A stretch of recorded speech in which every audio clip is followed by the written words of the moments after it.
ஒரு வேலையை ஏ B C முறையே 12 நாள் 20 நாள் 15 நாள் செய்கிறாங்க. ஏ மற்றும் பி 2 பேரும் சேர்ந்து 5 நாள் வேலை செய்கிறாங்க. மீதி இருக்கிற வேலையை சி எத்தனை நாள் கம்ப்ளீட் பண்ணுவாங்கன்னு கேட்குறாங்க. இந்த மாதிரி சம் கேட்டாங்களா? First a is to b is to c, அதாவது பார்த்தோம்னா ஏ 12 நாள் வேலை செய்கிறாரு, பி 20 நாள் வேலை செய்கிறாரு, சி 15 நாள் வேலை செய்கிறாரு.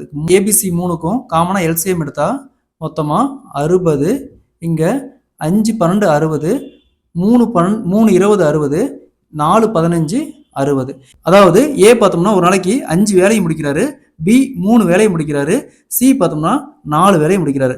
இப்போ என்ன சொல்றாங்கன்னா ஏவும் பியும் 5 நாள் வேலை செய்கிறாங்க. இப்போ ஒரு நாளைக்கு பார்த்தோம்னா பியும் ஏவும் சேர்ந்து 8 வேலை கம்ப்ளீட் பண்ணுறாங்க. அப்போ 5 நாளைக்கு மொத்தமாக 40 வேலையை கம்ப்ளீட் பண்ணியிருப்பாங்க. இங்கே மொத்தமாக எத்தனை வேலை இருக்குது? 60 வேலை இருக்குது. 60ல் 40 போச்சுன்னா மீதி 20 வேலை.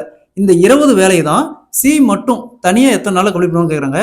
சி மட்டும் பார்த்தீங்கன்னா ஒரு நாளைக்கு 4 வேலை செய்வார். அப்போ 20 வேலையை 20 / 4 கேன்சல் பண்ணால் 5 நாளையில் மீதி இருக்கிற வேலையை சி மட்டும் கம்ப்ளீட் பண்ணுவார்.